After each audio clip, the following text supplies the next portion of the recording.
有十几万、13万了。对啊，对不对？这13万，满意吗？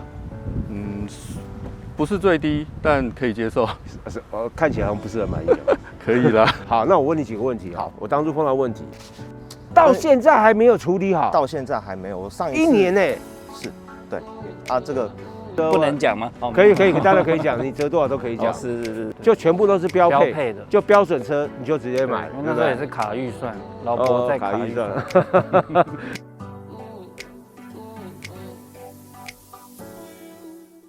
又到我们长期追踪单元啊，那我们就废话不多说，来介绍第一台车，本田的 Odyssey。我们请车主，你好，李贵庆，毕姓赵，赵先哈，你这台是几年的？19年，你是第一手，第一手，你买全新的嘛？对，全新的。你这是哪一个等级？顶规，顶规，对。当初买多少钱？155折扣完，原本多少？168.8。155有十几万、13万了。对啊，对不对？这13万，满意吗？不是最低，但可以接受。看起来好像不是很满意。可以啦，可以哦。对啊，满意的地方有哪里？第一个价钱很满意啦，其实也比了很多家。你这个价钱可以买到这样的车，基本上台湾没什么可以选啊。真的。再来了。再来满意哦，第一个空间大。空间大，对，当然。跟我以前的车前一台 Camry 比。其实它的长度、宽度几乎是一样的。那它可以做到7人座，可以载着一整个家庭出去玩。对，那这种感觉不是轿车可以去做比拟的。对，你家庭成员有几个人？爸爸妈妈嘛，那太太那边人数比较多，兄弟姐妹多。那其实我们出去玩一趟，大概都是满座6个人或7个人这样。那第3排 OK 吗？第3排得表示第3排要坐大人哎。对啊，对不对？第3排如果说后面坐2个，其实很 OK， 很宽敞。那如果说3个人，其实小小的挤一下了。OK， 那跑多少公里了？目前43000多。43000多，你说是18年的？19，2年多3。2年多快3，1年大概2万多啦。对，油耗怎么样？油耗目前大概10.1到10.2。你是自己算的还是看它里面自己从开始跑到现在我都没有，你都没有去归零过？对，就让它自己转。对，10点。那你的高速公路比较多吗？还是市区比较多？半一半，一半一半。对，你这个没有辅助驾驶，对不对？对，这台有，这台有。它是有什么？它有全速域 ACC 吗？没有到全速域，30以上，就30以上。那车道维持没有？车道维持70以上，可以帮你修方向盘。对，可以修。70以上才有，盲点也有，对不对？盲点也有。OK， 所以那它有没有缺点？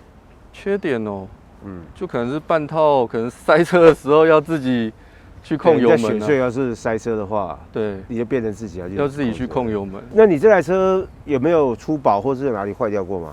目前没有，没有，都正常，都正常。所以你保养也都回原厂。对，都回原厂。一次多少钱？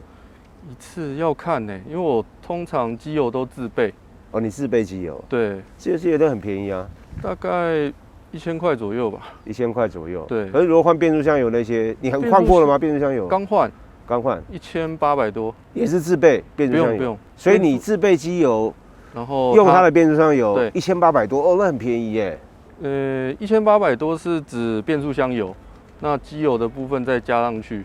所以缺点你其实还好，对你来说缺点这个，因为当时那个时代，有 Level 2辅助驾驶的车不多，不像现在。对啊，可能60、70万就有了。那个时候因为这种电子配备啊，演化进步的太快了，所以你那个时候买，其实以当时来说已经很好了。对，因为那时候能选的7人座其实不多。你有看什么车吗？那时候 Previa， 因为 Previa 没有主动安全，所以就直接删掉。对。那后来有看雪浪，雪浪那时候也算产品中期的尾声了啦。末代了。对，那看一看，觉得比来比去，大概只剩 Odyssey 可以选了。Odyssey 可以选。对。新的 Odyssey 你有去试过吗？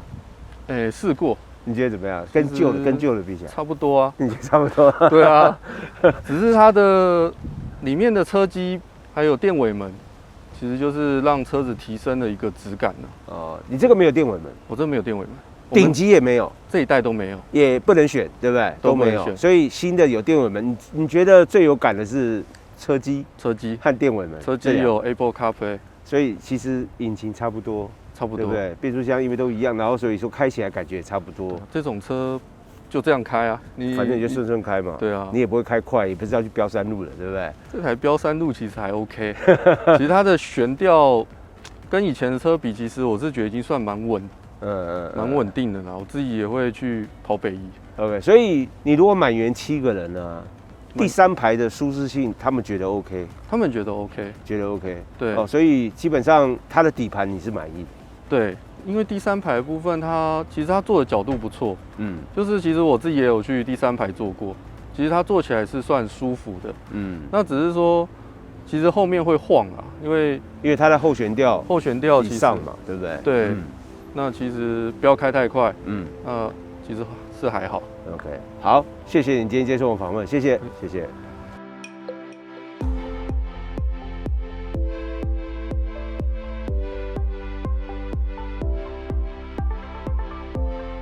第2台 ST Wagon， 我曾经也是车主哈。来，我们介绍车主进来。你好，你贵姓？你好，嘉伟哥，我姓潘。潘先哈，是你这个是有数位仪表的，有数位仪表，所以你是第2批啊？对，没错，第二批。对。你那时候，你这个几年的？去年？我是2020年11月出产的车，对，然后我是今年的1月交车，所以有跨年。有跨年度，对，当初这一批基本上都是跨年度的车。哦，那跟我同一批耶。对，只是我先交车。是。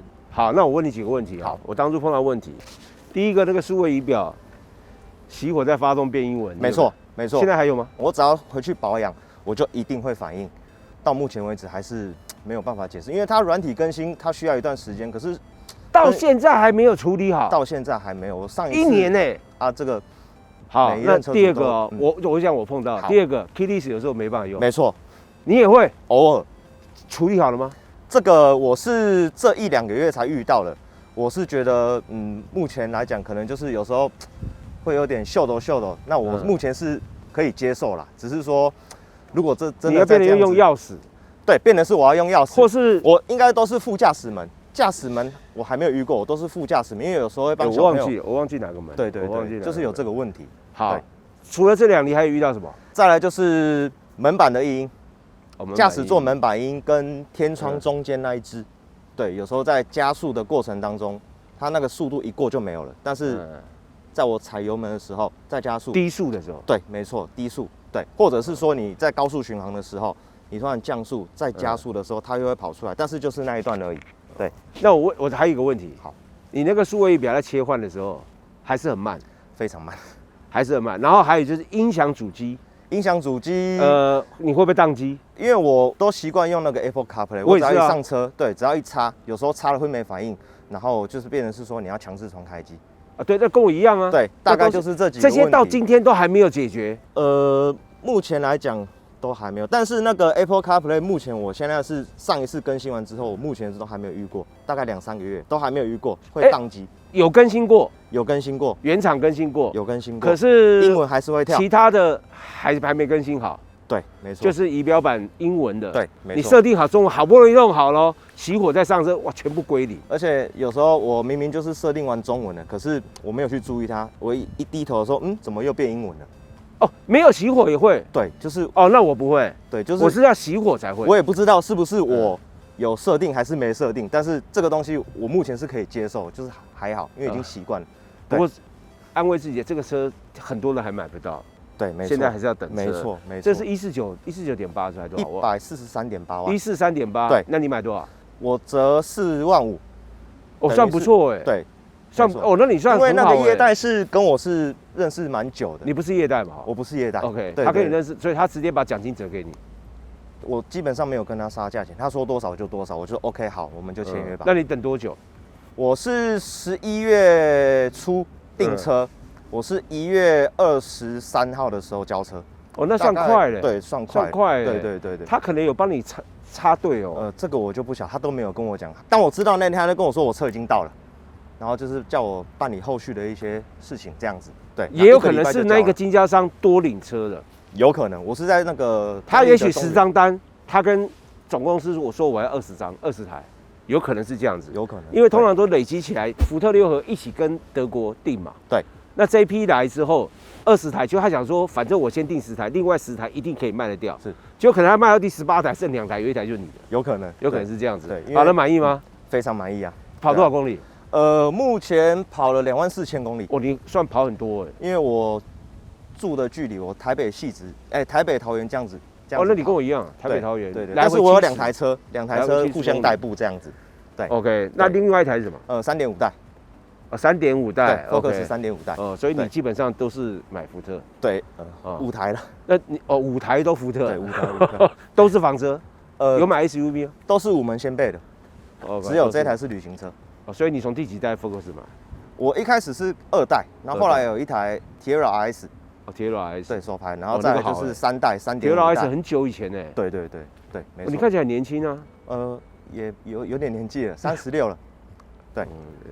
在我面前36说有点年纪，那我们这怎么办？好，那你满意它动力底盘？动力底盘，再来一个空间，而且它空间很好。空间真的是非常符合我的需求啦。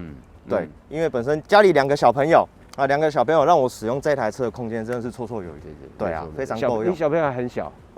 对，很小，还要做气座。有一个要做气座。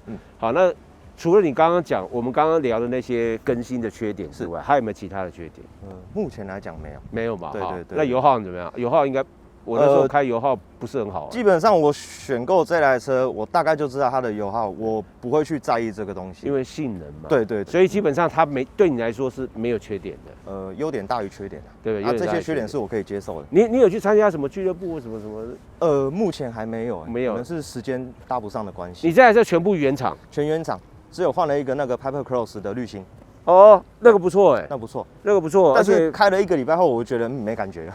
没有，这是一定麻痹，是你麻痹的，对，并不是它不好。对，没错。任何改装都这样，1个礼拜后就不会有感觉了。对。所以基本上这台车，我那个时候其实我还拥有过好像2个月吧，我就把它卖了。我卖的原因就是我刚跟你聊的。那些东西我受不了。我这个人，我不算完美主义者，但是我觉得新车就有这些问题。然后我卖的时候，因为我知道那时候市场缺车。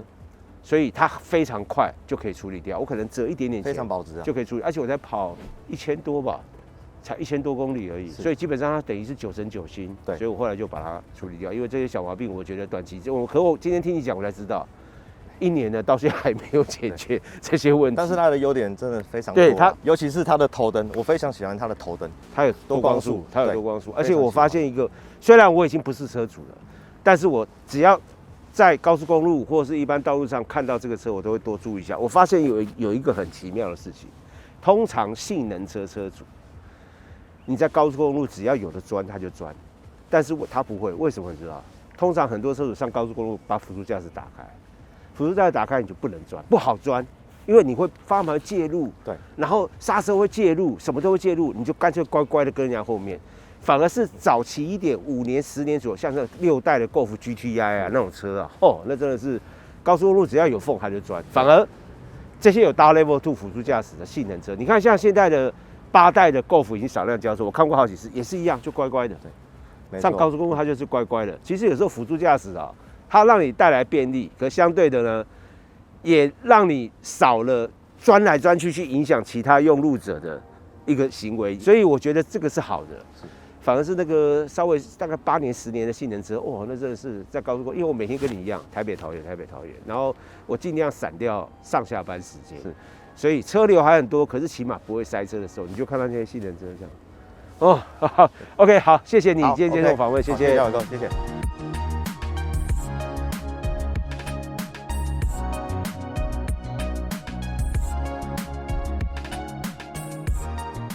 好，第3台。宾士的 B Class， 哇！我那时候在葡萄牙市的。来，你好，你贵姓？嘉伟哥好，姓林，叫我小林。你这几年的？2019的。2019的。是。那算是前面的，比较前面。2019第一批耶。是。对不对？你是180。对，180。180。是。好，那你那时候买多少钱？定163，买151。第一批就可以折这么多。163、151折12万哎。对啊。对不对？折不能讲吗？可以，当然可以讲，你折多少都可以讲。是。所以你是到展间就已经有车了？有展间有车，所以它是现车啦。对不对？算现车。3月到港的啦。对，2019的3月。然后你是8月。8月才买。8月，所以你这个是现车，所以它折旧空间会稍微原来如此。对，稍微大一点。可是你那个时候没有，你看这个星星就知道了，那个时候没有 Level 2。哦，对啊，现在有都有了，所以现在什么都有了，难过。那你有没有想去外改一下？有，但是卡在保固啊，3年保过了还好啦，没关系。辅助驾驶还好，而且你这个前面那个镜头也没，这个前挡要换很麻烦，会变得很麻烦。不过啊，你现在有没有 ACC？ 没有嘛？没有。你如果不要什么车道偏移居中那些的话，只要单纯 ACC， 而且全速域哦，其实这里面有一个类似一个方方的一个机器，一个盒子，装上去之后，电脑改一改就有 ACC， 但是只有 ACC， 其他都没有。但是 ACC 可以全速域，然后仪表板的画面自己 ACC 的画面会自己跑出来。哇，其他所有线组都内建的啦。好，那你这样等于是2年多，对不对？跑多少公里？现在6万7了。我1年跑你跑很凶哎。有跑业务的有。你做业务跑很凶。好，那保养等于是6次了。对，6次。一次多少钱？这个几缸了？这个4缸多少钱？1.5 4缸是吧？1.3 4缸，1.4吧？1332了啊，1.4对。133哦，算1.3好。是。保养一次多少钱？8000到13000。你是跟哪一家买的？嘉义的中华宾士买的。中华宾士 ，OK， 中华宾士买的，然后也是在那边保养。因为我们住北部，所以就在北部。那你为什么在嘉义买？老婆家在那里。所以去老婆家。可是，在台北也是中华宾士。中华宾士跟宾航2个都有去。宾航。对。2个价钱一样吗？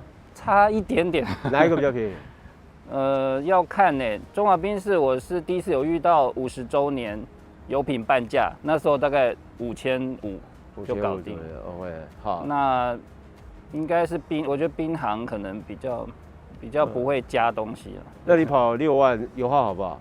就差不多14.5、15啊。很好哎。对，对不对？还不错。很好嘛 ，OK。然后再来一个就是它的优点是什么？主要是空间大啦，就是内部空间，因为有做过 A， 有做过 C， 我发觉这个 B 好像价钱跟空间还蛮划算。我那个时候在葡萄牙试 B Class 的时候，对他印象非常深，因为我们那时候媒体好像去了7、8家媒体。是。然后呢，我们这7、8家媒体的内装、饰板、椅子颜色、车顶，甚至一些小小的镀铬材质，每一台都不一样。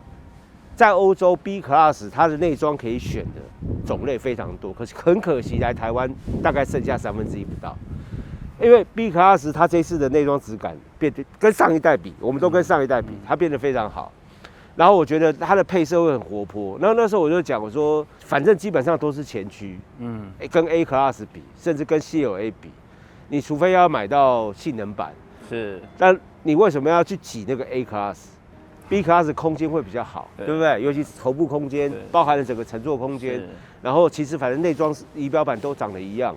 那我那时候觉得 B Class 卖了，很可惜一点就是，在欧洲 B Class 最大的优势就是活泼的内装。